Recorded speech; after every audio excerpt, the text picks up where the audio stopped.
গভীর সংকটের মুখে গোটা পৃথিবী, যার থেকে বাদ যাচ্ছে না ভারতও। একটা প্রাকৃতিক ঘটনা, কিন্তু তার প্রভাব এবার পড়তে চলেছে সরাসরি একেবারে আমার আপনার রান্নাঘরে। আর শুধু রান্নাঘর নয়, শেয়ার বাজার, কৃষিক্ষেত্র থেকে শুরু করে আন্তর্জাতিক বাণিজ্য, মুদ্রাস্ফীতি থেকে সুদের হার, প্রভাব পড়তে পারে গোটা বিশ্ব অর্থনীতিতে। প্রশান্ত মহাসাগরের জলের তাপমাত্রা বাড়ছে, দ্রুত বদলাচ্ছে বায়ু প্রবাহ, বদলে যেতে পারে বৃষ্টির চরিত্র। কোথাও খরা, কোথাও আবার অতিবৃষ্টি, কোথাও ফসল নষ্ট, তো কোথাও ভয়াবহ বন্যা। আর এই আবহাওয়ার পরিবর্তনের নামই হলো এল নিনো। জানেন কি, 2026-এর এল নিনোকে ঘিরে এবার বড় উদ্বেগ দেখা দিয়েছে। মার্কিন আবহাওয়া সংস্থা এবং বিশ্ব আবহাওয়া সংস্থার পূর্বাভাস যখন চিন্তার একেবারে ভাঁজ বাড়িয়েছে বিশ্বের তাবর তাবর দেশের কপালে, তখন আবার বিশ্বের অন্যতম বড় আর্থিক প্রতিষ্ঠানের সতর্কবার্তা ঘুম উড়িয়ে দিয়েছে সমস্ত রাষ্ট্রনায়কদের। স্বাভাবিকভাবেই প্রশ্ন উঠছে, সুপার এল নিনো কি এবার শুধু ক্লাইমেট ক্রাইসিস নয়, ইকোনমিক ক্রাইসিসও তৈরি করতে পারে? এল নিনোর জেরে বিশ্বজুড়ে খাদ্য উৎপাদন এবং সরবরাহের ভারসাম্য হারাতে পারে। চাল, ডাল, চিনি, কফি, কোকো, পাম অয়েল, কোন কোন পণ্যের দাম বাড়তে পারে? ভারতের অর্থনীতিতে বড় সড় ধাক্কা দিতে চলেছে এল নিনো। কতটা প্রভাব পড়বে ভারতীয় বাজারে? আর সবচেয়ে বড় প্রশ্ন হলো, 2027 কি তবে হতে চলেছে নতুন ফুড ইনফ্লেমেশনের বছর? দেখা দিতে পারে চরম খাদ্য সংকট। বাঁচার উপায় কি? নমস্কার, আপনারা দেখতে শুরু করেছেন এডিটরস ডায়েরি। আমি ভাস্কর দত্ত আপনাদের আরও একটি নতুন এপিসোডে স্বাগত জানাই। আপনাদের নিশ্চয়ই মনে থাকবে, এই এডিটরস ডায়েরিতে চলতি বছরেই গত 5ই জুন বিশ্বজুড়ে এল নিনোর প্রকোপ নিয়ে, এবং আবার 28শে জুন এই এল নিনোর প্রকোপে ইউরোপ সহ একাধিক দেশে কি ভয়াবহ পরিস্থিতি তৈরি হয়েছে তার বিস্তারিত তথ্য আপনাদের দিয়েছিলাম। কিন্তু পৃথিবী জুড়ে বিভিন্ন দেশের ধারক বাহক যারা, তাদের সময় কোথায় সে সমস্ত দিকে নজর দেওয়ার? তারা ব্যস্ত ওই সস্তার রাজনীতি আর ক্ষমতার দম্ভে। তারা বুঝতে পারছেন না কি ভয়ঙ্কর সময় আসতে চলেছে আগামী সময়। হয়তো এই নেতাদের কোনো অসুবিধে হবে না, কিন্তু আমি, আপনি, আমরা যারা সাধারণ মানুষ, তাদের কি হবে? জানেন কি, এই এল নিনো আর এল নিনো নেই, তা একেবারে ওই সুপার এল নিনোতে পরিণত হচ্ছে। আর এই সুপার এল নিনোর জন্য শুধু প্রচণ্ড গরম বা ওই অতিবৃষ্টি নয়, তার সঙ্গে দেখা দিতে পারে খরা এবং বন্যা। শুকিয়ে যেতে পারে জল, ভেসে যেতে পারে বিস্তীর্ণ এলাকা, বিশ্বজুড়ে বৃদ্ধি পেতে পারে মুদ্রাস্ফীতি, যার জেরে তৈরি হতে পারে খাদ্য সংকট। না, আমি আপনাদের কোনো ভয় দেখাচ্ছি না বা বানিয়ে এই সমস্ত মনগড়া কাহিনীও পেশ করছি না। মার্কিন আবহাওয়া সংস্থা নোয়া বলছে 2026-এর শেষ ভাগে একটি ভেরি স্ট্রং এল নিনো হওয়ার সম্ভাবনা 90%-এরও বেশি। এমনকি ঐতিহাসিকভাবে অত্যন্ত শক্তিশালী এল নিনো হওয়ার সম্ভাবনাও যথেষ্ট বেশি।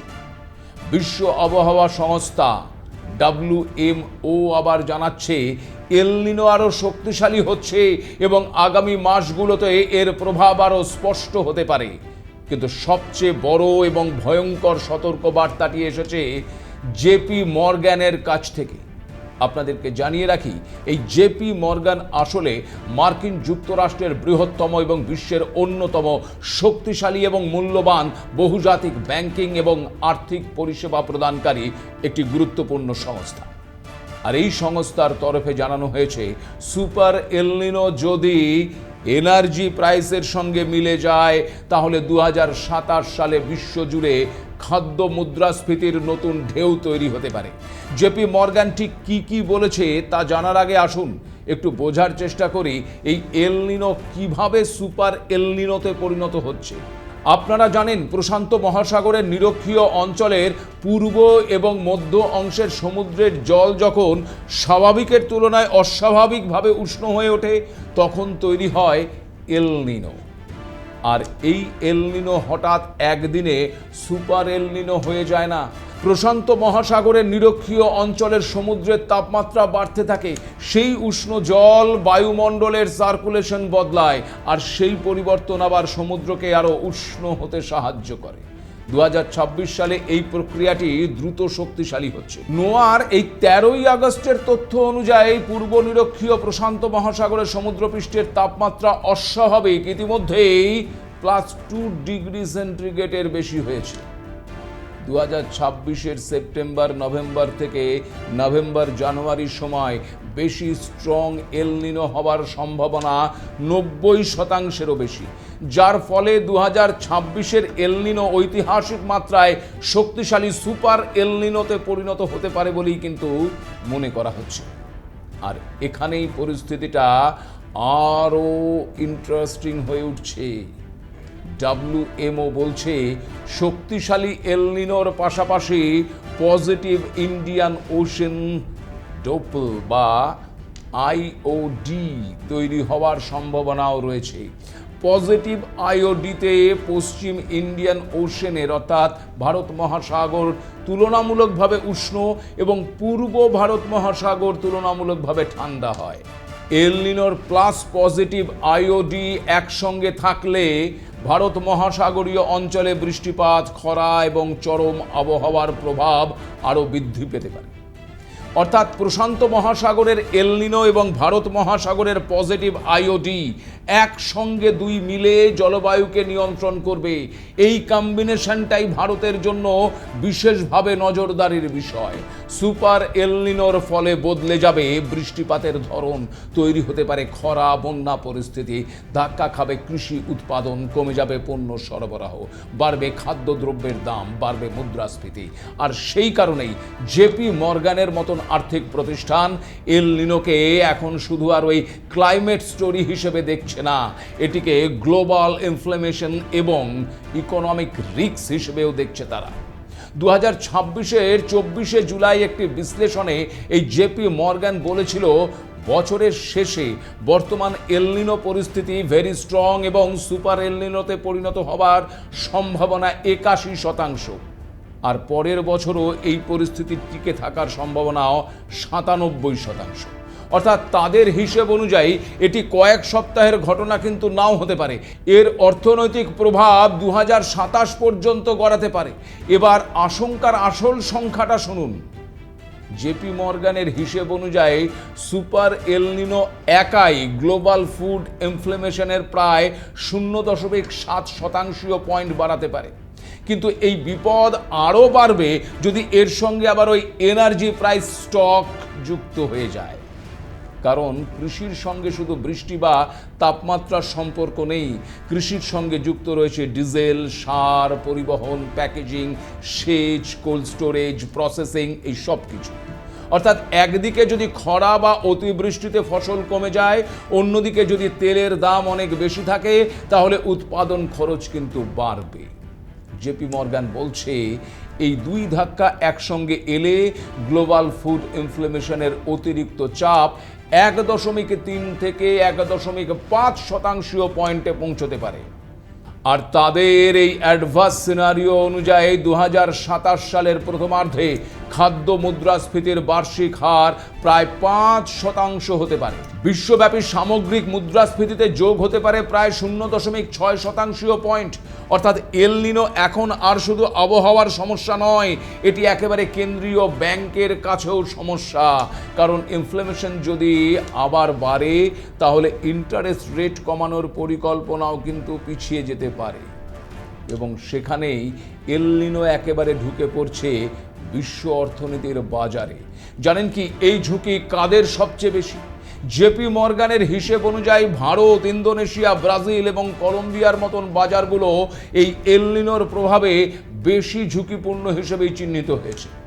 স্বাভাবিকভাবেই প্রশ্ন উঠছে, ভারতের অর্থনীতিতে বড়সড় ধাক্কা দিতে চলেছে কি এই এল নিনো?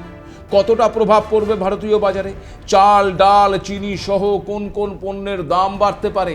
আর সবচেয়ে বড় প্রশ্ন হলো 2027 কি হতে চলেছে নতুন ফুড ইনফ্লেমেশনের বছর? দেখা দিতে পারে চরম খাদ্য সংকট। জানেন কি আসল আতঙ্কটা কোথায়? একটা উদাহরণ দিই, তাহলেই বুঝতে পারবেন। ধরুন একটা অঞ্চলে বৃষ্টির অভাবে কৃষি উৎপাদন কমে গেল, ফসল কম হলে সরবরাহ কম হবে, কিন্তু মানুষের খাবারের চাহিদা কিন্তু একই থাকবে। তাহলে কি হবে? খুব স্বাভাবিকভাবে পণ্যের দাম বাড়বে। এবার সেই পণ্যটি যদি আন্তর্জাতিক বাজারের সঙ্গে যুক্ত হয়, তাহলে তার প্রভাব এক দেশ থেকে আরেক দেশেও কিন্তু ছড়াতে পারে। আর এখানেই গুরুত্বপূর্ণ হয়ে উঠছে ওই চাল, চিনি, কফি, কোকো, পাম তেল সহ অন্যান্য কৃষি পণ্যের। রয়টার্সের সাম্প্রতিক বিশ্লেষণে দেখা যাচ্ছে যে শক্তিশালী এল নিনো ট্রপিক্যাল কমোডিটি মার্কেটস বা ওই গ্রীষ্মমণ্ডলীয় পণ্য বাজারের বড় অস্থিরতা তৈরি করতে পারে। উদাহরণ হিসেবে বলা যেতে পারে, যেমন ধরুন পশ্চিম আফ্রিকা বিশ্বের কোকো সাপ্লাইয়ের বড় অংশ প্রদান করে, আবার ভিয়েতনাম এবং ইন্দোনেশিয়া গুরুত্বপূর্ণ রোবাস্টা কফি উৎপাদক। সেখানে ব্রাজিলে আবার চিনি ও কফির বাজার গুরুত্বপূর্ণ। ভারত এবং থাইল্যান্ড চিনি এবং অন্যান্য কৃষি পণ্যের জন্য গুরুত্বপূর্ণ। অর্থাৎ এল নিনোর এক জায়গায় সমস্যা তৈরি করলে তা ওই কমিউনিটি মার্কেটের মাধ্যমে অন্য দেশেও কিন্তু পৌঁছতে পারে। আরেকটি জিনিস মনে রাখতে হবে যে এর ফলে সব দেশ একইভাবে কিন্তু ক্ষতিগ্রস্ত হবে না। কোথাও বেশি বৃষ্টি ফসল নষ্ট করতে পারে, আবার কোথাও খরা, কোথাও উষ্ণতা বাড়বে, তো কোথাও আবার বন্যা। অর্থাৎ এল নিনোর অর্থনৈতিক অভিঘাতের মূল শব্দ ওই সরবরাহে বিঘ্ন ঘটাবে, কৃষি উৎপাদনে বিঘ্ন ঘটাবে, আবার পণ্য মূল্যের ক্ষেত্রেও বিঘ্ন ঘটাবে। সব মিলিয়ে যা খাদ্যের দামেও বিঘ্ন ঘটাতে পারে। এবার আসি আমার আপনার সবচেয়ে গুরুত্বপূর্ণ প্রশ্নে, আর তা হলো ভারতের কি হবে। আপনাদের জানিয়ে রাখি, জেপি মর্গানের বিশ্লেষণে ভারতকে বিশেষভাবে উন্নয়নশীল অর্থনীতির বাজার হিসেবে চিহ্নিত করা হয়েছে। ভারতের সঙ্গে রাখা হয়েছে ইন্দোনেশিয়া, ব্রাজিল এবং কলম্বিয়াকে। প্রশ্ন হচ্ছে কেন? দেখুন, আমরা প্রত্যেকেই জানি যে ভারতের অর্থনীতি এখনও কৃষি এবং মৌসুমি বায়ুর সঙ্গে গভীরভাবে যুক্ত, আর খাদ্যদ্রব্য ভারতীয় পরিবারের খরচের একটা গুরুত্বপূর্ণ অংশ। ফলে যদি খাদ্যের দাম বাড়ে, তাহলে শুধু আপনার মুদি দোকানের বিল বাড়বে না, মানুষের ব্যয়যোগ্য আয়টাও কিন্তু কমে যাবে। মানে আপনি তখন পয়সা বাঁচাতে আপনার চাহিদার থেকে কম পণ্য ক্রয় করবেন। আর কৃষক ক্ষতিগ্রস্ত হলে গ্রামীণ চাহিদার ওপর প্রভাব পড়তে পারে। আর বেশি সময় ধরে যদি এই খাদ্যের দাম বেশি থাকে, তবে মুদ্রাস্ফীতির ওপর চাপ তৈরি হয়। এখানে একটা বিষয় আপনাদেরকে একটু জানিয়ে রাখি, আর তা হলো, দেখুন, এই এল নিনো ঐতিহাসিকভাবে ভারতীয় বর্ষার ওপর চাপ তৈরি করতে পারে। এবার এল নিনো মানেই যে ভারতের নিশ্চিত খরা, এমনটা কিন্তু একেবারেই নয়। ভারতের বর্ষাকে প্রভাবিত করে আরও বহু ফ্যাক্টর রয়েছে। বিশ্বের আবহাওয়া সংস্থা বা সাম্প্রতিক ঋতুভিত্তিক পূর্বাভাসেও ভারত মহাসাগরের অন্যান্য ক্লাইমেট ড্রাইভারের সঙ্গে এল নিনোর পারস্পরিক গুরুত্বের কথাও কিন্তু উঠে এসেছে। তাই ভারতের জন্য প্রশ্ন শুধু এটা নয় যে বৃষ্টি হবে কিনা, আর প্রশ্ন হলো এটাও যে কৃষি মরশুমে কোন পর্যায়ে হবে। কারণ কৃষিতে সময়টাও কিন্তু উৎপাদনের মতোই গুরুত্বপূর্ণ। দেখুন না, এই মুহূর্তে একদিকে যেমন ভারতের অসম, ওড়িশা, কেরালা, গুজরাট, মহারাষ্ট্রের বিস্তীর্ণ এলাকা প্লাবিত হয়েছে, আবার ভারী বৃষ্টি এবং নদীর জল বেড়ে যাওয়ার কারণে আমাদের পশ্চিমবঙ্গের কিছু অংশে একেবারে বন্যা পরিস্থিতি তৈরি হয়েছে, যার প্রভাব কিন্তু ইতিমধ্যেই বাজারে পড়তে শুরু করেছে। দাম বাড়তে শুরু করেছে ফুল থেকে সবজির। অন্যদিকে পশ্চিমবঙ্গের বাজারে এক মাস আগে যে চিনির দাম ছিল 48 থেকে 50 টাকা কেজি, বর্তমানে সেই চিনি প্রায় 65 টাকায় পৌঁছে গেছে। চালের দামও এখন ঊর্ধ্বমুখী, 10 থেকে 12 টাকা কেজিতে দাম বেড়েছে চালের। এর ওপর যদি আগামীতে এল নিনোর প্রভাব পড়ে, তাহলে পরিস্থিতি কোথায় পৌঁছবে তা অনুমান কিন্তু করাই যায়। এবার আসুন আরও বড় অর্থনৈতিক প্রশ্নে।